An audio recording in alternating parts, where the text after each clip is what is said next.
మరో పేరు కూడా మనకు పైకొచ్చింది, తెర మీదకి వచ్చింది, పుష్ప శ్రీవాణి. పుష్ప శ్రీవాణి గారు ఎమ్మెల్యే మనకు ఫోన్ లైన్లో అందుబాటులో ఉన్నారు. పుష్ప శ్రీవాణి గారు, మీరేం చెబుతారు?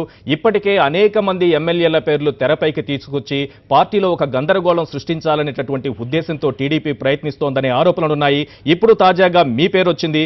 పార్టీకి, ప్రజలకు, వైఎస్ఆర్సీపీ అభిమానులకు మీరేం చెప్పబోతారు? నమస్తే అండి. ముందుగా నేను అయితే ఒకటే చెప్పదలుచుకున్నాను. ఈరోజు న్యూస్లో నా పేరు వస్తున్నందుకు నిజంగా నేను చింతిస్తున్నాను. ఎవరో పెట్టిన పుకారికి ఈరోజు నేను మీకు సంజేషిస్తున్నందుకు. నేను చదువుకున్న రోజుల్లో, అంటే 2004 నేను డిగ్రీలో చదువుకున్న రోజుల్లో నుంచి మేము రాజశేఖర రెడ్డి గారి అభిమానం, వాళ్ళ కోసమే పాటుపడతాను తప్ప రాజకీయాలంటే ఏమిటో తెలియనప్పుడే రాజశేఖర రెడ్డి గారి గురించి నేను ఫ్రెండ్స్తో దెబ్బలాడిన రోజులు ఉన్నాయి. ఈరోజు నా నియోజకవర్గంలో తెలుగుదేశం అభ్యర్థి, తెలుగుదేశం బహిర్గత అభ్యర్థి ఇద్దరు పోటీ చేసినప్పటికీ 20,000 మెజారిటీతో నేను ఈరోజు వైఎస్ఆర్సీపీ తరపున ఇక్కడ నేను గెలుపొందాను.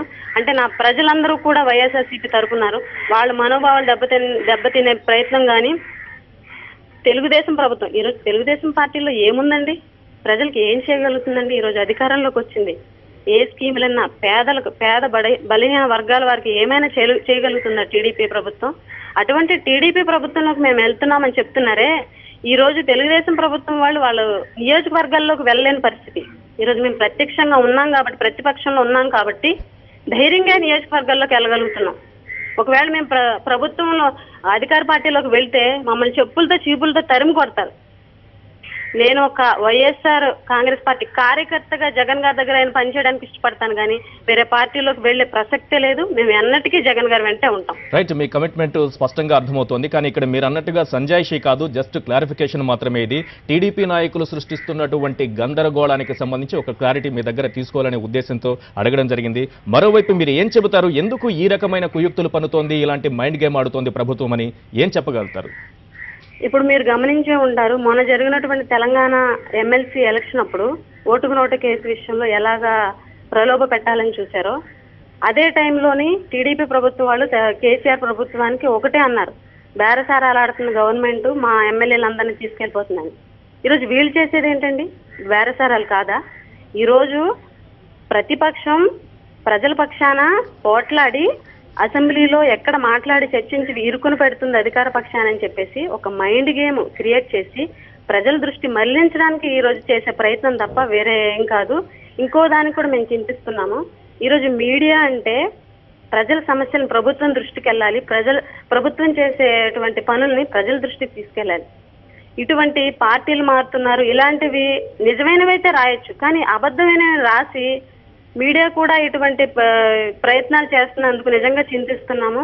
నిజంగా ఈరోజు ప్రభుత్వం ఏంటంటే ప్రజల దృష్టిని మరలించాలి.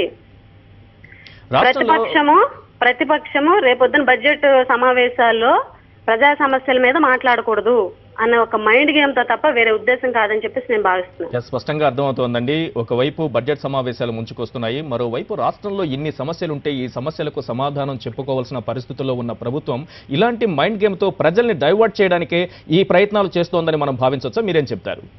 ఖచ్చితంగా ఈ రోజు ప్రజల సమస్యలు ప్రతిపక్షం మాట్లాడకూడదు. మీరందరికీ తెలిసిన విషయమే. ఇప్పుడు అసెంబ్లీలో మేము ఏది మాట్లాడినా టాపిక్ డైవర్షన్.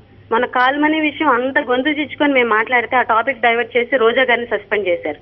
అంటే ప్రజల సమస్యల గురించి ప్రతిపక్షం మాట్లాడుతుంటే ధైర్యంగా ఇదిగో మేము ఇది చేసాం అని ఛాలెంజ్ చేసి ప్రభుత్వం చెప్పుకోలేని పరిస్థితి ఈ రోజు ఉంది. అందుకని ఇటువంటి చీప్ ట్రిక్స్ చేసి ప్రజల్ని దారి మళ్లించి మభ్య పెట్టాలని చెప్పి చూస్తున్నారు తెలుగుదేశం ప్రభుత్వం. దీన్ని మేము తీవ్రంగా ఖండిస్తున్నాం.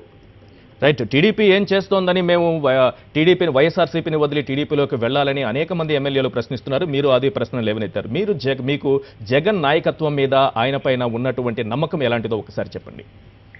నిజంగా అండి, జగన్ గారు మా ప్రతి ఒక్క లేడీ ఎమ్మెల్యేలని కూడా అమ్మ శ్రీవాణమ్మ తల్లి లేకపోతే ఈశ్వరమ్మ తల్లి ఎంత చక్కగా పలకరిస్తారంటే ఈరోజు మేము ఎప్పుడు వెళ్ళినా మాకు అపాయింట్మెంట్ దొరుకుద్ది. సార్ది ఎంతో చక్కగా మాట్లాడతారు. మా పార్టీలో మాకు చాలా గౌరవం ఉంది. అలాంటప్పుడు మేము వేరే పార్టీలోకి ఎందుకు వెళ్తామండి? ఈ రోజు తెలుగుదేశం ప్రభుత్వం వాళ్ళే మాకు కనీసం సీఎంని కలవాలంటే 10 రోజులు వెయిట్ చేయాలని మాతో చెప్పుకొని బాధపడుతున్నారు తెలుగుదేశం ఎమ్మెల్యేలు. అటువంటి పరిస్థితి ఈరోజు రాష్ట్రంలో ఉంది. అటువంటి పార్టీలోకి మేము ఎందుకు వెళ్తామండి? మాకు ఇంత గౌరవం, ఇంత ఆప్యాయత దొరుకుతున్న పార్టీని వదిలేసి వేరే పార్టీలోకి మేము ఎందుకు వెళ్తామండి? రైట్ అండి, థ్యాంక్ యూ అండి పుష్ప శ్రీవాణి గారు. మీరు వైఎస్ఆర్సీపీతోనే ఉంటారని చెబుతున్నారు, వైఎస్ఆర్సీపీలోనే ఉన్నానని చెబుతున్నారు. జగన్ నాయకత్వం మీద మీకు అపారమైన నమ్మకం ఉందని చెబుతున్నారు. ఎట్టి పరిస్థితుల్లోనూ వైఎస్ఆర్సీపీని వీడేది లేదని, టీడీపీలో చేరేది లేదని కూడా స్పష్టం చేస్తున్నారు.